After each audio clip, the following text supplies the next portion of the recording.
안녕하세요. 사연을 부탁해입니다. 오늘의 사연을 소개하겠습니다. 출장을 다녀오고 며칠 뒤 사촌 동서에게 전화가 걸려왔습니다. 형님, 출장 잘 다녀오셨어요? 네, 잘 다녀왔어요. 형님, 이제는 말 놓으시라니까 왜 자꾸 존댓말 하세요? 동갑인데 말 놓는 건 아닌 것 같아서요. 이럴 경우 서로 맞존대하는 게 맞는 거라고 하더라고요. 우리 그냥 맞존대해요. 역시 형님 예의 바른 건 알아줘야 한다니까요. 그나저나 제사인데 참석 못해서 미안했어요. 제사 음식하느라 힘들었죠. 라며 제가 미안한 목소리로 말을 했는데 사촌 동서가 수줍게 대답했습니다. 아니에요. 제가 힘들 게 뭐가 있었다고요. 근데 그날 무슨 일이 있었는지 얘기 들었어요? 일이요? 무슨 일을 말하는 건데요? 아주버님이 형님한테 말을 안 한 모양이구나. 하긴 말을 하기 좀 그렇긴 했겠네요. 혹시 저에 대한 일인가요? 제가 웃음기 가신 목소리로 되물었는데요. 사촌 동서가 당황한 목소리로 대답했습니다. 저기 그게 저는 형님이 알고 있을 줄 알고 연락드린 건데 몰랐다고 하니까 조금 당황스럽네요.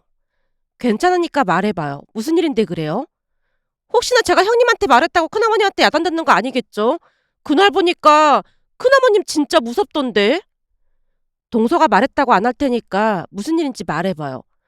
그럼 진짜로 제가 말했다고 하면 안 되는 거예요? 라며 사촌 동서가 있었던 일에 대해 말을 하기 시작했는데요. 사실 우리 시아버님은 삼남매 중 첫째로 우리 시댁에서 제사를 지내고 있습니다. 그러다 보니 제사 때가 되면 가족들이 시댁에 모여서 음식을 만들곤 합니다. 그런데 그때는 제가 일주일간 출장을 가는 바람에 제사에 참석을 하지 못할 것 같아 시어머니께 미리 연락을 드렸어요. 어머님, 제가 일주일간 출장을 가는데 하필 제사가 있는 그 주에 출장을 가거든요. 그래서 참석을 못할 것 같은데 죄송해서 어떡하죠? 회사 일 때문에 그러는 건데 죄송하긴 뭐가 죄송해. 괜찮으니까 신경 쓰지 말고 잘 다녀오렴. 근데 아주 기특하네. 제사가 있는 건 용케 기억하고 있었구나. 어머니께서 알려주셨잖아요. 그래도 바쁘다 보면 잊을 수도 있기 마련인데 기억하고 있는 게 기특해서 그렇지. 어머님, 항상 예쁘게 봐주시고 칭찬해주셔서 감사합니다. 얘는 내가 칭찬은 무슨 칭찬을 했다고 그래. 지금껏 살면서 칭찬을 받아본 적이 많지 않아서 어머님이 배려해주시고 칭찬해주실 때마다 조금 낯설기도 하고 쑥스럽기도 한데 기분이 너무 좋아요. 우리 며느리가 얼마나 착하고 예쁜데 그런 소리를 해. 우리 딸이었으면 내가 맨날 맨날 예뻐해줬을 텐데. 라며 시어머님이 약간은 말을 아끼는 모습이었는데요. 아무래도 제 상황을 잘 알고 계셨던지라 눈치를 보는 느낌이었다고 해야 할까요? 그날 시어머님이 제사 걱정은 하지 말라며 몇 번이나 안심시키고 전화를 끊었습니다. 그런데 전화를 끊고 난 뒤 왠지 모를 서러움이 북받쳐 올랐는데요. 우리 친정부모님은 그 흔한 칭찬 한 번을 제대로 해준 적이 없었으니까요. 그렇게 예전 일들이 머릿속을 스치고 지나갔는데요. 저는 친정가족들과 연을 끊고 살고 있습니다. 그러니까 제 결혼식 날조차도 친정가족들을 초대하지 않았으니까요. 초대하지 않았다기보다는 그들이 먼저 저를 차단했다는 말이 맞는 말인 것 같네요. 그 일은 오빠가 결혼하면서 시작이 됐습니다. 친정은 3남매로 제 위로 오빠가 그리고 제 밑으로는 여동생이 있습니다. 여동생과 저는 별 문제가 없었던 반면 오빠는 크고 작은 문제들을 자주 일으키고 다녔는데요. 부모님이 오빠가 다니는 학교에 불려간 적이 한두 번이 아니었습니다. 오빠는 공부를 포기한 지 오래였고 부모님은 부디 졸업만 해달라고 빌어대곤 했습니다. 그렇게 오빠는 겨우겨우 고등학교를 졸업하고 집에서 놀다가 아버지 지인 소개로 작은 회사에 들어갔는데 그 회사에서 무슨 일이 있었던 것인지 어느 날 갑자기 회사를 그만두겠다고 선포했습니다. 나 더러워서 회사 못 다니겠어. 그동안 잘 다녔는데 갑자기 왜 그래? 다들 뭐 같지도 않은 회사 다니면서 대놓고 사람 차별한다니까? 차별을 한다니? 그게 무슨 말이야?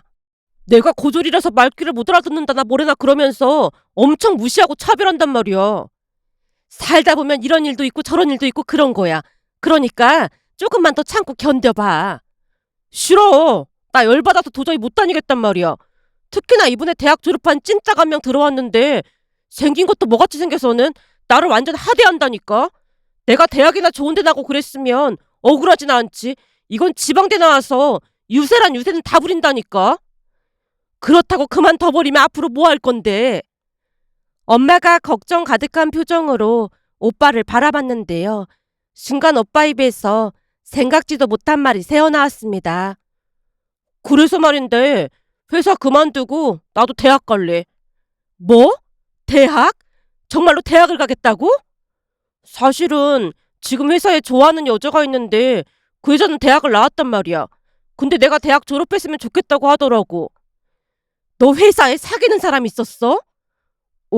엄청 예쁘고 착하고 그래. 난 소영이가 하라는 대로 다 할 생각이란 말이야. 그리고 나중에 꼭 소영이랑 결혼할 거야. 라며 오빠가 설레이는 표정으로 말을 했는데요. 오빠가 대학에 간다는 말에 엄마가 기쁨을 감추지 못한 채 말했습니다. 진짜 대학에 갈 거야? 그럼 공부 열심히 해야 하는데 할 수 있겠어? 당연하지. 우선 입시학원에 다녀야 할 것 같아. 그리고 소영이가 수학을 잘해서 도와준다고 했어. 소영이인가는 아가씨가 참 착하네. 그럼 얼굴도 엄청 예쁜데 착하기까지 하다니까. 그래도 소영이는 대학 나왔는데 내가 고졸이면 좀 그렇잖아. 그래서 공부 열심히 해볼 참이야. 살면서 오빠 눈이 그렇게 반짝이는 것은 처음 본 것 같은데요. 오빠는 소영이라는 사람에게 푹 빠진 것 같아 보였습니다. 하지만 저는 이해를 할 수가 없었는데요. 대학까지 나온 멀쩡한 사람이 왜 우리 오빠 같은 사람을 좋아할까라는 의구심이 들 수밖에 없었거든요. 결국 오빠가 여자친구를 만나러 나가는 모습을 보다가 제가 엄마와 동생에게 말을 꺼냈어요. 근데 그 소영이라는 사람이 오빠를 좋아한다는 게 좀 이상하지 않아? 그게 무슨 말이야? 네 오빠가 어디가 어떻다고 그런 말을 해? 아니, 사실 오빠가 학벌이 좋은 것도 아니고 그렇다고 돈이 많은 것도 아닌데 오빠를 좋아한다는 게 영 이상해서 그렇지. 거기다 오빠 성격이 좋은 것도 아니고 아무리 생각해봐도 이상하잖아. 라며 제가 엄마와 동생을 번갈아 가며 바라봤는데요. 엄마가 눈을 치켜뜨며 저를 나무랐습니다. 네 오빠가 키도 크고 얼굴도 잘생겼으니까 여자들이 좋아할 만하지. 뭐? 오빠가 잘생겨? 라며 제가 어이없다는 듯 웃고 있던 순간 동생이 끼어들었습니다. 언니, 나도 그게 좀 이해가 안 되긴 하는데 내 친구도 전에 집에 놀러 왔다가 오빠 얼굴 보고 잘생겼다고 하긴 하더라고. 뭐? 네 친구가? 그때 내 친구도 오빠가 키도 크고 얼굴도 남자답게 생겼다면서 몇 번이나 쳐다보더라고. 그러면서 나만 돌연변이라는 말까지 했어. 그건 또 무슨 말이야? 오빠도 얼굴이 잘생긴 편이고 언니도 키도 크고 예쁜 얼굴인데 나만 짜리몽땅하고 못생겼잖아. 하필 내 얼굴만 이 모양 이 꼴인지 모르겠어. 아무래도 나만 안 좋은 유전자를 몰빵해서 받은 것 같아. 그렇지 않고서야 어떻게 이럴 수가 있겠어? 네가 뭐가 어떻다고 그래. 내가 볼 때는 귀엽기만 하구만. 그러니까 내 말은 오빠 얼굴이 여자들이 좋아할 만한 그런 얼굴이란 말이야. 그러니 오빠 여친이 대학을 가라는 말도 하고 그랬겠지. 학교 다닐 때 그렇게 공부를 안 하더니 여친 말 듣고 대학에 간다고 하는 거 보니까 신기하긴 하네. 라며 동생이 중얼거리듯 말했는데요. 엄마가 기쁜 목소리로 주임새를 넣었습니다. 그러게 말이다.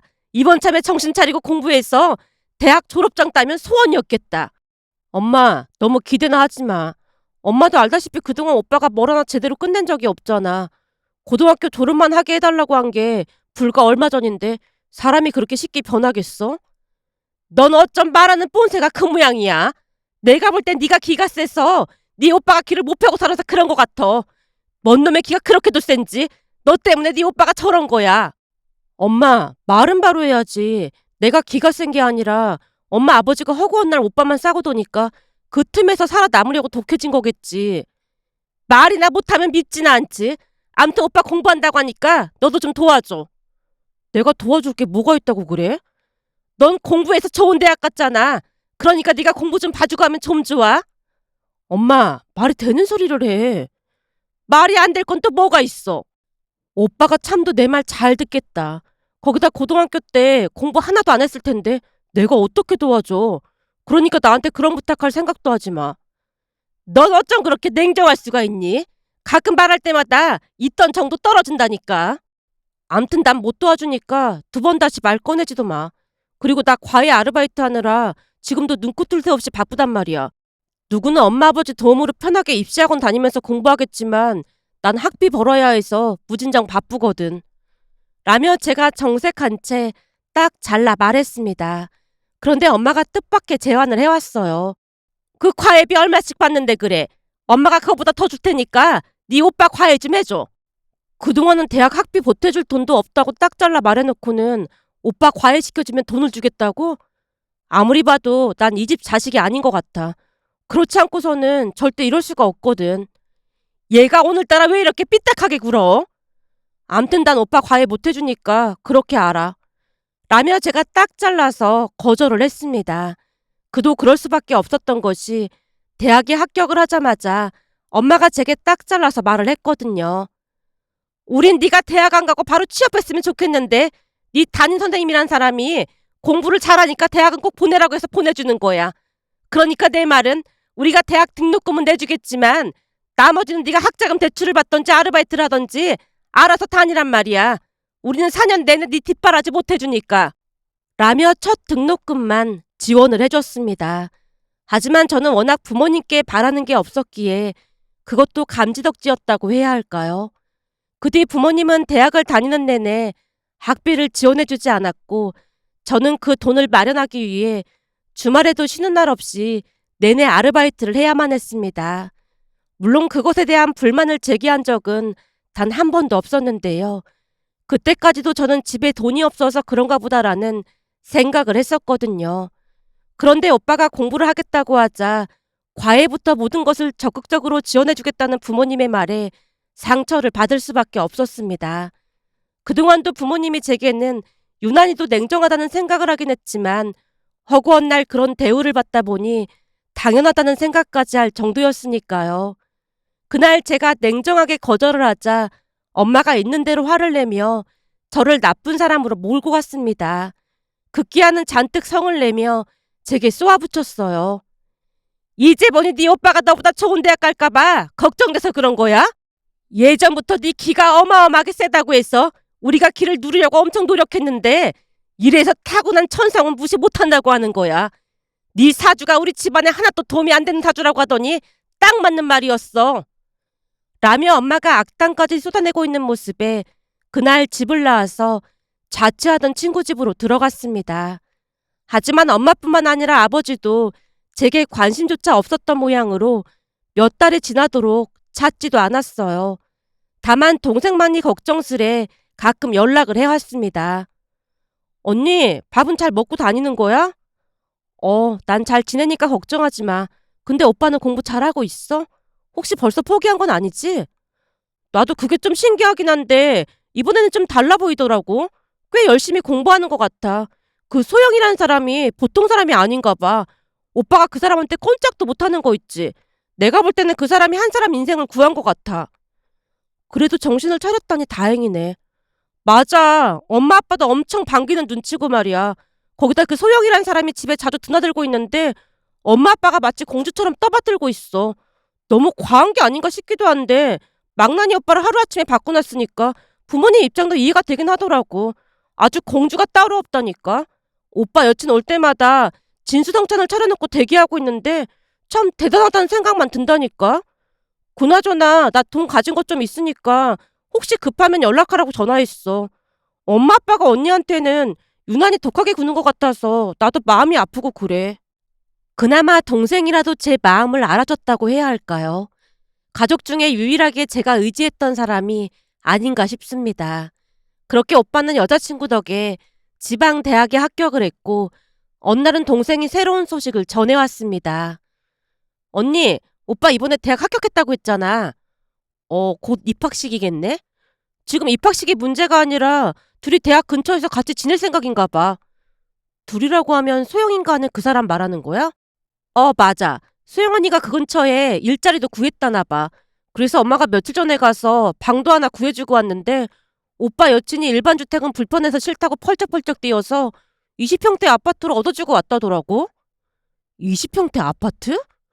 엄마 말로는 지방이라 그렇게 비싸지는 않더래. 그래도 돈이 꽤 들어갔던 모양인데 이미 오빠 여친에게 넘어가서 해달라는 대로 무조건 다 해주고 있어. 덕분에 나도 아르바이트해서 학비 마련하라고 하더라고. 망나니 오빠를 그렇게 만들어줬는데 그 심정이 이해가 되긴 해. 라며 제가 대수롭지 않게 대답을 했는데 동생이 걱정스레 대답했어요. 근데 엄마 아빠가 너무 심한 게 아닌가 싶어서 좀 걱정이 돼. 뭐가 걱정이 되는데? 처음에는 엄마가 집에 초대해서 맛있는 거 해주고 그러면 막 고마워했거든? 엄마가 진수성찬을 차려놓고 대접하고 했으니까. 근데 가면 갈수록 거만하게 행동하는 것 같기도 하고 집안에 상전이 따로 없다니까. 라며 동생이 불만을 토로했습니다. 하지만 제가 상관할 일이 아니었기에 저는 상관조차 하지 않고 있었어요. 더군다나 그쯤에서 저는 외국계 회사에 이직을 해서 바쁜 일상을 살고 있었습니다. 어렵게 이직을 했던지라 정말 잘해보고 싶은 생각뿐이었으니까요. 그렇게 시간이 얼마나 지났을까요? 어느 날은 정말 오랜만에 엄마에게 전화가 걸려왔습니다. 넌 어쩜 연락 한 통도 없이 살 수가 있니? 진짜 독해도 보통 독한 게 아니라니까. 엄마가 먼저 차단했는데 내가 뭐하러 연락을 하겠어. 나 바쁘니까 용건만 간단하게 말해. 암튼 싸가지 없는 건 여전하다니까. 저기 그게 네 오빠 곧 대학 졸업하잖아. 벌써 그렇게 됐나? 암튼 네 오빠 대학 졸업하고 바로 결혼할 거니까 앞으로는 집에 좀 오고 그래. 오빠 결혼하는 거랑 내가 집에 가는 거랑 뭔 상관인데? 하나밖에 없는 오빠가 결혼을 하는데 민폐는 끼치지 말아야 할 거 아니야. 내가 민폐 끼친 게 뭐가 있다고 그래. 가족끼리 이렇게 연 끊고 살면 네 새언니 집에서 뭐라고 하겠어. 그 집 사람들 입에 오르내려봐야 좋을 거 하나도 없으니까 그냥 평범한 가족인 척 하란 말이야. 라고 말하던 엄마 목소리가 조금은 느그러져 있었는데요. 아무래도 아쉬운 소리를 해야 하니 눈치를 보고 있는 듯해 보였습니다. 그 모습에 실수가 새어나왔지만 꾹 참으며 대답했어요. 엄마가 봐도 우리 가족이 평범한 가족은 아닌 것 같긴 하나 보네. 암튼 시비 걸지 말고 다음 주 주말에 다 같이 식사하기로 했으니까 집에 한번 와봐. 너도 새언니 얼굴은 봐야 할 거 아니야. 나 바빠서 안 되니까 그런 줄 알아. 너 자꾸 이럴 거야? 그러다 네 오빠 결혼 엎어지기라도 하면 그때는 다 네 책임이니까 알아서 해. 라며 엄마가 으름장을 놓다가 전화를 끊었습니다. 그 뒤 많은 생각을 하다가 동생과 상의를 했는데 동생도 결혼식까지만 얼굴을 비추라고 조언을 해줬어요. 결국 얼마 뒤 엄마가 말한 날짜에 집에 갔는데요. 그날 집에 들어가자마자 집안 공기가 조금 이상해진 것이 느껴졌다고 해야 할까요? 가족들이 하나같이 예비 새언니 눈치를 보며 어쩔 줄을 몰라 하고 있었거든요. 그 모습이 조금은 낯설어서 제가 쭈뼛거리며 인사를 했는데요. 어머, 큰아가씨 왔어? 라며 예비 새언니가 보자마자 반말을 했습니다. 사실 저와 동갑이라는 말을 동생에게 먼저 들었기에 당황스러웠다는 말이 맞는 표현일 것 같습니다. 제가 어리둥절한 표정으로 예비 새언니를 빤히 바라보고 있자 예비 새언니가 다시 말을 이어갔습니다. 왜? 혹시 내가 반말해서 기분 나쁜 건가? 그치만 내가 손윗 사람이니까 당연히 반말하는 게 맞는 거잖아. 괜찮지? 라는 말에 별 대꾸도 하지 않고 자리에 앉았는데요. 예비 새언니가 제 옆에 앉아서 자기가 오빠를 얼마나 변화시켰는지에 대해 계속해서 떠들어대고 있었습니다. 아가씨도 알다시피 저 사람 전에는 완전 구제불능이었잖아. 근데 이제는 사람 됐다니까. 거기다 진짜 길이 잘 들여져서 말을 얼마나 잘 듣는지 모른다니까. 한번 볼래? 자기야, 가서 물 한 잔만 가져다 줄래? 오, 알았어. 오빠가 자리에서 벌떡 일어나서 물을 가져다 줬고 예비 새언니가 입가에 미소를 머금은 채 다시 입을 열었어요. 봐, 내 말이 맞지? 이래서 남자는 길들이기 나름이라니까. 이렇게 다루기 쉬운데 그동안 가족들 모두 저 사람한테 꼼짝도 못했다며? 예비 새언니가 제게 물었지만 제가 들은 척 만척 했는데요. 저와는 결이 맞지 않는 사람임에 들림이 없어 보였으니까요. 제가 별다른 대꾸를 하지 않자 예비 새언니가 기분이 상한 듯 다시 말을 꺼냈어요. 근데 큰아가씨는 둘째 아가씨랑 다르게 얼굴도 예쁘고 키도 크네. 아가씨는 공부도 잘했다며. 지금은 무슨 회사 다녀? 그냥 외국계 회사 다녀요. 그럼 영어도 잘하겠네? 그냥 회사에서 일할 정도는 돼요. 라며 제가 묻는 말에 겨우 대답만 하고 있었는데요. 갑자기 예비새 언니가 비아냥거리듯 말했습니다. 근데 아가씨는 결혼 안 할 생각이라며? 대체 결혼을 왜 안 한다는 거야? 결혼은 혼자 하나요? 좋은 사람이 있어야 하는 거죠. 얼굴도 예쁘고 직업도 좋은데 결혼 못하는가 보니까 성격이 아주 지랄맞은가 보다. 그지? 순간 사람은 끼리끼리 만난다는 것을 확신할 수 있었는데요. 예비 새언니와 오빠는 결이 많이 닮아 있었거든요. 그런 사람과 굳이 말다툼을 하고 싶지 않아서 조용히 있다가 집에 돌아왔는데 오자마자 동생이 전화를 걸어왔습니다. 언니, 오늘 기분 많이 나빴지? 오늘 가서 보니 끼리끼리 만난다는 말이 괜히 있는 게 아니더라고.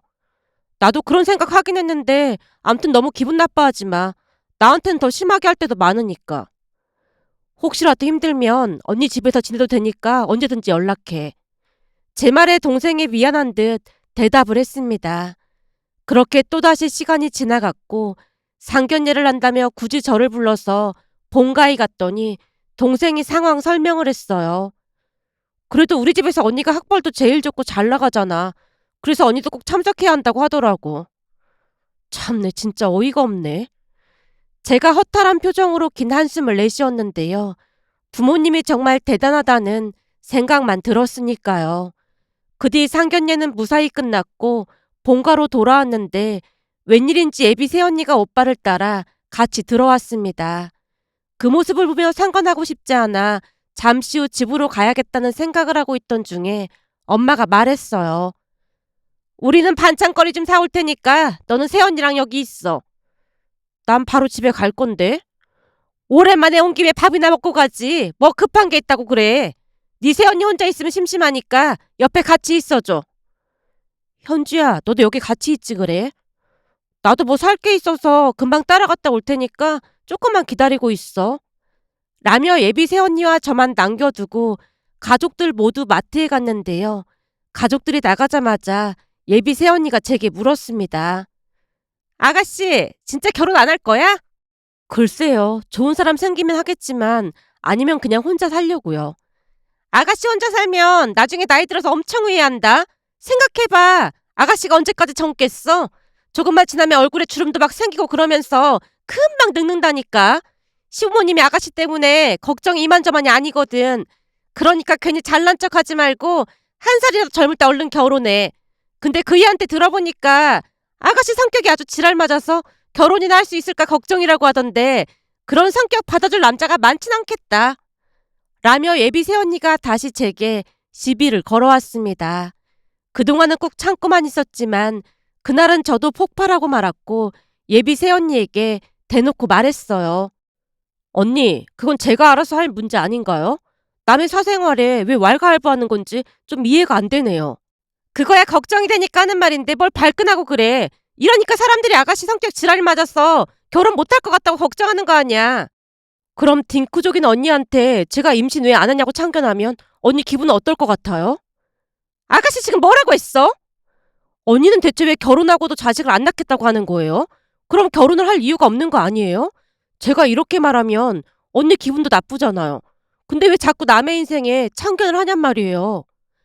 라며 제가 쏘아붙이듯 말을 하자 순간 새언니 눈에 눈물이 그렁그렁해진 채 오빠 방으로 들어갔습니다. 사실 그날 상견례 때 새언니가 가족들에게 딩크족으로 살 거니까 손주 낳으라는 말 하지 말라고 몇 번이나 강조했거든요. 문득 그 말이 생각나서 저도 따져 물었던 거였고요. 그런데 씩씩거리며 방으로 들어가는 모습에 저도 불쾌감이 들어 즉시 집으로 돌아왔는데요. 잠시 후 엄마가 전화를 걸어와 난리를 쳤습니다. 너 대체 네 새언니한테 뭐라고 한 거야? 내가 뭐라고 해. 네 새언니가 왜 울고불고 난리가 났냔 말이야. 지금 계속 구토까지 하고 난린데 네 새언니 말에 네가 자식을 왜 안 낳냐고 하면서 뭐라고 했다며. 새언니야말로 나보고 왜 결혼 안 하냐고 계속 딴지를 걸어서 그래서 나도 한마디 한 것뿐인데 지금 그것 때문에 전화해서 이 난리를 치는 거야? 얘가 미쳤네 미쳤어. 네 새언니가 왜 자식을 안 낳고 산다고 하는 줄 알기나 해? 상견례 때 딩크족으로 산다고 했잖아. 그러서겠지 뭐. 네 새언니 따님이라 그런 말 한 건데 굳이 면전에 대고 그렇게 말을 했어야 해? 따님? 내가 그걸 어떻게 알아? 나한테 그렇게 말한 적이 없는데. 따님이면 그렇다고 하면 되지. 왜 거짓말까지 한 거래? 그리고 시비는 새언니가 먼저 걸은 거니까 나한테 뭐라고 하지 마. 암튼 싸가지 없는 건 알아줘야 해. 앞으로 우린 너랑 연 끊고 살 테니까 그런 줄 알아. 어디 집안을 풍비박산을 만들어 놓고 있어. 라며 엄마가 전화를 끊어버렸는데요. 평생을 키운 저보다는 새언니 말만을 믿는 것 같아 보였습니다. 잠시 후 동생에게 전화가 걸려와서 상황을 설명했더니 기가 막히다는 듯이 말을 꺼냈어요. 내가 그럴 줄 알았다니까. 새언니가 가족들한테 언니를 완전 역적으로 만들어놨어. 언니가 눈을 희번덕거리면서 막 칠 것 같지. 왜 딩크족으로 사냐고 그랬다면서 무서워서 덜덜 떨렸다고 그러더라니까. 그게 말이나 되는 소리야? 그걸 엄마 아버지가 믿었단 말이야? 당연하지. 언니 보고 인간도 아니라고 하면서 영 끊고 산다고 난리도 아니야. 지금 통화 오래 못하니까 내가 다시 전화할게. 라며 동생이 전화를 끊었는데요. 그 뒤 저는 오빠 결혼식에 초대도 받지 못했습니다. 물론 그건 별로 상관하지 않았는데요. 그 뒤 부모님과 오빠 부부는 제 전화번호를 차단까지 해버린 채 아예 연을 끊고 살았습니다. 부모님은 제 말보다는 새언니의 말을 철석같이 믿었으니까요. 그렇게 몇 년이 지나 제게도 좋은 인연이 찾아왔고 제 결혼식의 친정가족은 동생만 참석을 했습니다. 그러다 보니 남편 친척 중에 수군대는 분들도 있었어요. 물론 그럴 때마다 시어머님이 대노한 채 입단속을 시켰지만 특히나 작은어머님이 눈치를 봐가면서 친정 가족들과 왜 연을 끊었냐며 끈질기게 캐물었습니다. 그럴 때마다 제가 그냥 대답을 회피했는데요. 좋은 일도 아니었기에 굳이 구구절절 설명을 하고 싶지도 않았으니까요. 그런데 역시나 그날 사촌 동서가 그 이야기를 꺼냈습니다. 제가 웬만하면 가만히 있으려고 했거든요. 근데 제삿날 너무 놀라서 궁금하기도 하고 그래서요. 무슨 일인데 그래요? 사실은 형님도 아시다시피 우리 어머님이 말을 좀 함부로 하시잖아요. 라며 말을 이어갔습니다. 사촌 동서의 말에 의하면 그날 작은어머님이 우리 시어머님에게 대놓고 물었다네요. 형님, 민혁이 처말이에요. 물어봐도 영 말을 안 해주던데 대체 친정이랑 왜 연을 끊고 사는 거래요? 동서는 남의 집안일에 왜 그렇게 궁금한 거야? 우리 며느리가 말하기 싫다고 하면 그냥 그러려니 하면 되는 거잖아. 그러니까 더 궁금해서 그렇죠. 생각해보세요. 친정 부모랑 연 끊고 살 정도면 독해도 보통 독한 게 아니잖아요. 그렇게 민혁이 결혼시킬 때 제가 다시 생각해보라고 몇 번이나 말했잖아요. 저렇게 독한데 언제든지 시부모랑도 연 끊고 살지 않겠어요? 나이를 먹는다고 다 어른이 되는 게 아니라고 하던데 동서는 진짜 언제 철들려고 그래? 며느리 앞에서 창피하지도 않아? 내가 무슨 못할 말 했어요? 얼마나 독하면 친정 부모랑 연 끊고 아무렇지도 않게 살 수가 있겠냔 말이에요. 형님이 착해서 지금 깜빡 속고 있는 거예요. 걔 눈이 표독스러운 게 볼 때마다 소름이 끼친다니까요. 아마 지금도 출장 간다고 거짓말한 게 분명하다니까요. 작은어머님이 소름 끼친다는 듯 온몸을 부르르 떨고 있자 시어머님이 눈을 부릅뜬 채 작은어머님께 소리쳤다네요. 내가 그만하라고 했어 안 했어? 그 나이 먹도록 사람 보는 눈이 그렇게 없으니까 맨날 사기나 당하고 살지. 자네야말로 개돈 부은 거 날려먹은 게 어디 한두 번이야? 그리고 나한테 빌려간 돈 내일까지 당장 갚아. 경고하는데 앞으로 우리 며느리에게 한 번만 더 꺼내면 내가 그놈의 주동아리를 가만 안 놔둘 참이니까 그런 줄 알아. 라며 시어머님이 큰 소리를 치자 작은아버님이 깜짝 놀라서 물었다네요. 형수님, 이게 다 무슨 소리예요? 이 사람이 형수님한테 또 돈 빌렸어요? 여보, 그게 아니라 당신은 입 다물고 조용히 있어. 형수님, 이 사람이 또 돈 빌렸죠? 그러게 내가 그놈의 케하지 말라고 몇 번이나 말했어 안 했어? 라며 작은아버님께서 작은어머님 손을 잡아 끌고는 집으로 돌아갔다네요. 한참 동안 말하던 사촌동서가 다시 입을 뗐습니다. 형님, 그동안 큰아버님 엄청 조용하신 줄 알았는데 그날 보니까 진짜 무섭더라고요. 큰아버님께서 무조건 형님 편이던데 형님은 참 좋으시겠어요. 다른 사람도 아니고 시어머니가 철석같이 믿어주니까 얼마나 좋겠어요? 사촌 동서가 부러운 듯 말을 하고 전화를 끊었는데요. 저도 모르게 폭폭 눈물을 흘리고 말았습니다. 평생을 키워준 친정 부모님조차 제 말을 믿지 않고 연을 끊어버렸는데 시어머님이 제 말을 굳건하게 믿어주셔서 감사하고 또 감사했습니다. 그렇게 저는 시어머님에게 항상 감사하는 마음으로 살아가려고 노력했고 덕분에 그동안 부모님에게 받지 못한 사랑을 시부모님께 받으며 하루하루 행복한 시간을 보내고 있었습니다. 그런데 얼마 전 동생이 만나자고 연락이 와서 한 식당에서 만났는데요. 동생 입에서 충격적인 말이 터져 나왔습니다. 언니, 오빠랑 새언니 말이야. 결국 이혼했어. 뭐? 이혼? 어, 시간이 갈수록 새언니 히스테리가 더 심해져 갔는데 대학 졸업하고 오빠가 꽤 괜찮은 회사에 들어갔거든. 근데 빨리 들어오라고 했던 모양인데 야근하고 늦게 들어온다고 회사까지 쫓아가서 다 뒤집어 놓은 적도 있다고 하더라고. 그러니까 무조건 자기 말 안 들으면 난리를 쳤더나 봐. 엄마 아버지도 얼마나 힘들게 했는지 몰라. 허구한 날 엄마한테 음식 해가지고 오라고 명령질을 하기도 했고 말이야. 뭐? 음식을 해서 가지고 오라고 했단 말이야? 그건 약과야. 막무가내로 찾아와서 돈 내놓으라고 집안이 떠내려가라 소리를 지른 적도 있어. 그게 정말이야? 그때도 조금 이상하긴 했는데 그 정도까진 아니었잖아. 그랬지. 근데 가면 갈수록 심해지더니 감당이 안 될 지경까지 됐어. 결국 오빠가 증거 싹 다 모아서 이혼했고 말이야. 이혼하는 과정도 난리가 아니었어. 이혼 못한다고 난리를 쳤거든. 근데 새언니가 오빠 뺨을 올려붙인 적도 많았다는데 그러면서 긁힌 자국 생긴 것도 있고 해서 증거 자료로 제출했다고 하더라고. 그때 볼 때도 공격적이긴 했던 것 같아. 그래서 이혼하고 오빠 혼자 지내고 있는 거야? 오빠는 본가로 들어왔는데 문제는 새언니가 술을 너무 많이 마셔서 입원 치료까지 받다가 정신병원에 들어갔다나 봐.